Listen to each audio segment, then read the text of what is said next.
दोस्तों आखिरकार सोनम रघुवंशी का पता लग गया। उसे 8 जून की रात गाजीपुर के एक ढाबे से पकड़ लिया गया। क्या सोनम रघुवंशी ने अपने पति राजा रघुवंशी का मर्डर करवाया? मर्डर करवाया तो पीछे इसके मोटिव क्या? मर्डर करने वाले कौन थे? इन सारे सवालों के जवाब अभी मिलने बाकी है। लेकिन इतना जरूर तय है कि इस मामले ने पूरे देश को हिलाकर रख दिया। मेघालय पुलिस ने तो आज प्रेस कॉन्फ्रेंस करके ये क्लियर कर दिया कि सोनम ने ही सुपारी देकर अपने पति का कत्ल करवाया। ये बात भी निकल कर आ रही है कि सोनम का इंदौर के ही एक लड़के राज कुशवाहा के साथ अफेयर था। इस मामले में अब तक 4 लोग अरेस्ट भी हो चुके हैं। राजा रघुवंशी से शादी नहीं भी कर रही थी, तब भी उसका मर्डर क्यों करवाया? खैर ये ऐसे सवाल हैं जिनके जवाब पुलिस कुछ दिनों में ढूंढ लेगी। लेकिन सबसे पहले आपको ये बताते हैं कि ये पूरा मामला आखिर शुरू कैसे हुआ। तो दोस्तों ये बात पिछले साल 1 अक्टूबर की है। रामनवमी का दिन था और रघुवंशी समाज का भंडारा था। इसी दिन समाज के लोग शादी के योग्य लड़के लड़कियों के नाम समाज के रजिस्टर में लिख देते। सोनम की फैमिली वालों ने जब उस रजिस्टर में राजा रघुवंशी की डिटेल्स पढ़ी तो उन्हें लड़का अच्छा लगा। एक तो राजा का काम भी अच्छा था, दूसरा वो इंदौर का ही रहने वाला था। उसके बाद सोनम की माँ का राजा के घर फोन आया। वो लोग मिलने आए, फिर लड़का लड़की आपस में मिले और बात पक्की हो गई। लेकिन शुरू में ही राजा ने एक ऐसी बात नोट की जिसे उसके परिवार वाले अगर समझ जाते तो राजा की जान बच भी सकती थी। राजा ने एक दिन अपनी माँ को बताया कि सोनम मुझ में इंटरेस्ट नहीं ले रही है। राजा दरअसल सोनम के साथ फिल्म देखने जाना चाहता। सोनम ने इसके लिए मना कर दिया। राजा फोन भी करता था तो सोनम उनसे बात नहीं करती थी। राजा की माँ ने इस बारे में सोनम से पूछा तो उन्होंने कहा कि मैं ऑफिस में बिजी होती हूँ, इसलिए बात नहीं कर पाती। लेकिन ये बात तब आई गई हो गई। फिर आया 10 मई का वो दिन। दोनों की शादी हो गई, दोनों का परिवार खुश था। मगर यहाँ पर एक ट्विस्ट आया। राजा शादी के बाद कश्मीर घूमने जाना चाहता था, लेकिन पहलगाम हादसे के बाद वो प्रोग्राम उसे टालना पड़ा।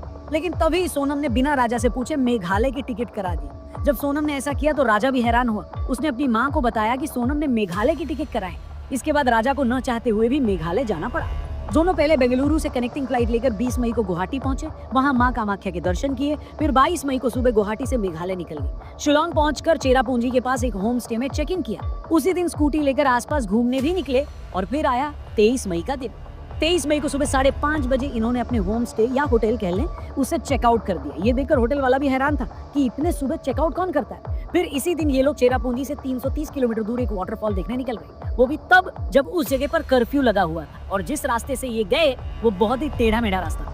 अब जिस दौरान ये लोग वाटरफॉल के पास जा रहे थे तभी सोनम की सास का भी फोन आया। सोनम ने बताया कि हम एक वाटरफॉल के पास गए थे, यहाँ खड़ी चढ़ाई है, हम एक कैफे के पास रुके थे। जिस दौरान ये बातचीत हुई तब दोपहर के 1:30 बजे थे। इसके बाद दोपहर 2 बजे राजा के घर वालों ने फिर से फोन किया, लेकिन तब राजा का फोन स्विच ऑफ रहा। सोनम से बात करने की कोशिश की मगर उसका मोबाइल भी बंद था। दिन में दोबारा बात करने की कोशिश की गई तब भी फोन नहीं लगा। इस पर राजा के घर वालों को घबराहट तो हुई, लेकिन उन्हें लगा कि पहाड़ी इलाका है, हो सकता है नेटवर्क न आ रहा हो या उनका मोबाइल स्विच ऑफ हो गया हो। इसलिए उस शाम उन्होंने उतना पैनिक नहीं किया। फिर 24 मई का दिन आता। राजा के परिवार वालों ने फिर उन्हें कॉल किया। अब फिर से उनका फोन नहीं लगा। अब इन लोगों को टेंशन हुई और फिर उन्होंने राजा और सोनम द्वारा जो उन्हें पिक्चर्स भेजी गई थी उसमें एक फोटो में दोनों किराए की स्कूटी पर दिख रहे थे। उस स्कूटी पर उसके ओनर का नंबर। राजा के भाई ने उस पर कॉल किया तो स्कूटी वाले ने बताया कि हाँ, इन लोगों ने मुझसे स्कूटी ली थी लेकिन ये अभी तक स्कूटी लेकर वापस नहीं आए। ये सुनकर सोनम और राजा की फैमिली वाले और घबरा गए। अगले दिन सोनम और राजा का भाई फ्लाइट पकड़कर गुवाहाटी के रास्ते शिलोंग आ गया।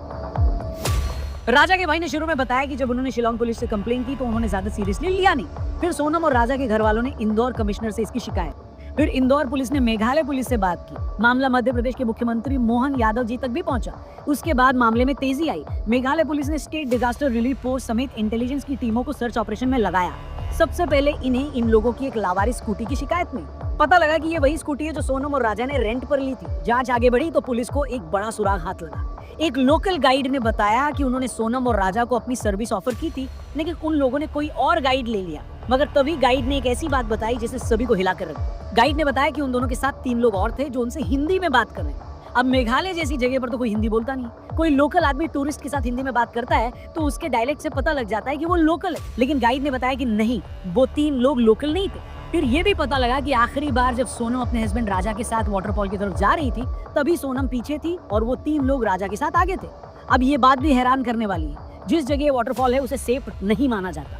यहाँ अक्सर बाहर से आने वाले लोगों के साथ लूटपाट होती रहती। कुछ साल पहले तो हंगरी से आए एक टूरिस्ट की भी मौत हो गई थी। ये एरिया बाहरी लोगों के लिए इतना अनसेफ है कि जब राजा और सोनम का भाई उन्हें ढूंढते हुए इस जगह पर आए तो लोकल लोगों ने कहा कि आप नाइट स्टे यहाँ पर मत करो।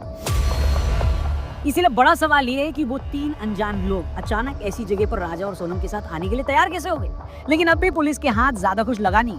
तभी जांच के दौरान 27 मई को 2 बैग पहाड़ी इलाके में मिले। ये बैग उस जगह से काफी दूर थे जहां इन दोनों की स्कूटी लावारिस हालत में मिली थी।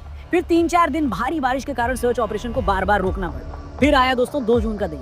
पुलिस और रेस्क्यू टीमें सोनम और राजा से जुड़ा सुराग ढूंढने में लगी थी। तभी रेस्क्यू टीम को एक पहाड़ी के नीचे खाई में कुछ दिखाई दिया। टीम वहां पहुंची तो वो एक आदमी की डेड बॉडी पड़ी थी, मगर वो इतनी खराब हालत में थी कि उसे पहचानना मुश्किल था। बॉडी को अस्पताल लाया गया। तभी राजा के भाई को उस शव की पहचान करने के लिए बोला गया। बॉडी इतनी खराब हो चुकी थी कि चेहरे को देखकर कुछ भी बता पाना पॉसिबल नहीं था। तभी राजा के भाई की नजर उस बॉडी की कलाई पर पड़ी। वहां पर एक टैटू गुदा हुआ था, उस पर राजा का नाम था। वो टैटू देखते ही राजा का भाई रोने लगा। कंफर्म हो गया कि ये लाश राजा की। फिर 2 दिन में पोस्टमार्टम की रिपोर्ट दी आ गई। पोस्टमार्टम रिपोर्ट से साफ हो गया कि यह हादसा नहीं था, बल्कि किसी ने तेज हथियार से राजा का मर्डर किया है। पुलिस को पता लगा कि पेड़ काटने वाले हथियार से राजा की हत्या की गई। 4 जून को राजा की बॉडी इंदौर लाई गई। लेकिन बड़ा सवाल ये था कि सोनम कहाँ गई? तरह तरह के सवाल पूछे जा रहे थे। शक हो रहा था कि क्या सोनम की भी हत्या कर दी गई है? क्या सोनम को किसी गैंग ने बेचकर उसे बांग्लादेश भेज दिया है? या सोनम ही अपने पति राजा के मर्डर में शामिल है और वहां से भाग गई है? लेकिन अपने ही पति की मर्डर वाली बात एक ऐसी बात थी जो कोई भी बोलने की हिम्मत नहीं कर रहा था, क्योंकि कोई पत्नी आखिर क्यों शादी के 3 हफ्ते में ही अपने पति की हत्या करवा देगी। लेकिन सोनम से जुड़ा कोई सुराग न मिलने से सस्पेंस लगातार बना हुआ। इस बीच मेघालय पुलिस और उनकी टीमें लगातार अपनी जांच में लगी हुई थी। मेघालय पुलिस को अपनी जांच में पता लगा कि सोनम के पास एक नंबर और था और मोबाइल टावर और कॉल डिटेल से पता लगा कि उसी लोकेशन से इंदौर फोन किए गए। ये अपने आप में एक बड़ा सबूत था। इसके बाद मेघालय पुलिस ने एमपी और यूपी की पुलिस के साथ मिलकर दोनों ही स्टेट में अलग अलग जगह छापेमारी करके 4 लोगों को पकड़ लिया। इनमें राज कुशवाहा और विशाल चौहान को इंदौर से पकड़ा, आकाश राजपूत को इंदौर के पास से और आनंद कुर्मी को बीना से गिरफ्तार कर लिया गया। फिर 8 जून की रात यूपी के गाजीपुर में एक लड़की बदहवास हालत में मिली। उसने काले रंग की टी-शर्ट और लोअर पहन रखी थी। उसके बाल बिखरे हुए थे। चेहरा देखकर लग रहा था कि वो कई दिनों से सोई नहीं थी। तभी उस लड़की ने ढाबे वाले लड़के को कहा कि भैया क्या मुझे आपका फोन मिलेगा, मुझे अपने घर वालों से बात करनी है। ढाबे वाले ने लड़की को अपना फोन दे दिया। फोन पर बात करते ही लड़की रोने लगी। तब तक किसी को नहीं पता था कि ये लड़की कौन है। उस वक्त ढाबे पर कुछ महिलाओं ने उस लड़की को पहचान भी लिया था, लेकिन कोई ये समझ ही नहीं पा रहा था कि वो सोनम रघुवंशी हो सकती है, क्योंकि गाजीपुर से मेघालय 1100 किलोमीटर दूर है। भाई से बात करने के बाद सोनम वहां एक चारपाई पर बैठकर रोने लगी। तभी जिस फोन से सोनम ने अपने भाई को कॉल किया था, उसी नंबर पर सोनम के भाई का कॉल आया। उसने ढाबे वाले को कहा कि तुम फौरन पुलिस को कॉल करो। ढाबे वाले ने पुलिस को फोन किया। सोनम ने अपनी पहचान बताई तो पुलिस को फौरन समझ में आ गया कि ये वही लड़की है। इसके बाद पुलिस सोनम को अपने साथ ले गई। सोनम की गिरफ्तारी के बाद जहां राजा का भाई खुलकर ये बोल रहा है कि सोनम ही मेरे भाई की कातिल हो सकती है, वहीं सोनम के फादर का कहना है कि ये एक साजिश है।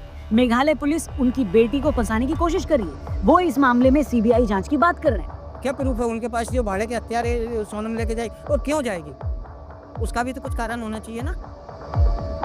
सोनम की गिरफ्तारी के बाद सवाल ये है कि आखिर हुआ क्या होगा। मेघालय पुलिस ने तो क्लियरली बोल दिया कि सोनम ने ही भाड़े के हथियारों से अपने पति का कत्ल करवाया। तो अब तक तो यही लगता है कि हाँ, ऐसा हो सकता है, क्योंकि राजा रघुवंशी अगर 23 मई को गायब हो गए थे और ये मान भी लें कि उनकी पत्नी सोनम को पता नहीं चला कि वो कहाँ गए, तो सोनम उसी दिन मेघालय पुलिस को इसकी शिकायत कर सकती थी। अगर वो 8 जून की रात किसी का मोबाइल लेकर अपने भाई को कॉल कर सकती थी, तो यही काम वो पहले भी कर सकती थी। 17 दिनों तक ऐसा क्यों नहीं हुआ? उसने किसी को कॉल क्यों नहीं किया? ये कई इंपॉर्टेंट सवाल है। दूसरा सवाल, हत्या के शक में जो लोग भी पकड़े गए हैं वो सभी के सभी इंदौर के हैं। पकड़े गए लोगों में एक राज कुशवाहा सोनम रघुवंशी का दोस्त भी बताया जा रहा है। क्या ये भी इत्तेफाक है? ऊपर से सोनम का शादी से पहले राजा में इंटरेस्ट न लेना, बिना राजा से पूछे ही मेघालय की टिकट कटा देना, फिर मेघालय में भी एक ऐसी जगह घूमने ले जाना जो बाहरी टूरिस्ट के लिए सेफ नहीं है। ये सारी बातें बहुत ज्यादा शक पैदा करती है। लेकिन एक बात जो हर किसी को हैरान कर रही है कि भाई अगर सोनम का कहीं अफेयर था भी और वो शादी के लिए तैयार नहीं भी थी, तब भी उसे अपने पति का मर्डर करवाने की क्या जरूरत थी? अगर आपको शादी से प्रॉब्लम है तो आप घर से चले जाएं, अपने पति से खुलकर बोल दें। और अगर आपको जबरन शादी से कोई नाराजगी है तो उसका गुस्सा अपने पति पर क्यों निकालो? उस बेचारे ने क्या बिगाड़ा था? आप सोच कर देखिए, एक सीधा साधा लड़का जो अपने माँ बाप के कहने पर बिरादरी में शादी करता है, फिर वाइफ जहाँ घूमने के लिए कहती है वहाँ चला भी जाता है। हनीमून पर घूमने के दौरान कुछ लोग उस पर हमला करके उसे मार देते हैं और उस बेचारे को ये पता तक नहीं चलता कि उसकी किससे क्या दुश्मनी थी।